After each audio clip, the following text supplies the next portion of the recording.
There are only 2 weeks until I need to have a scooter ready to ship out for Cannonball. My options are repair the fire damage to Rolf and hope for the best.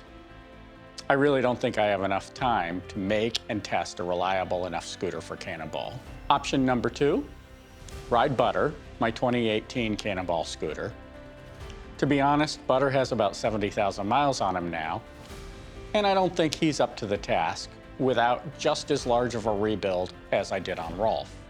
So I guess my choice is to introduce Pesto, my 2020 Vespa GTS 300 HPE, to the joys of long-distance scootering. This breaks the rule that you shouldn't cannonball a scooter you don't want to destroy.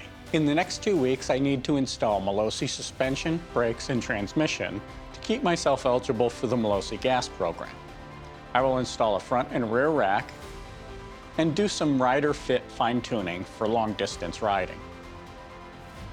The clock is ticking, so hang on.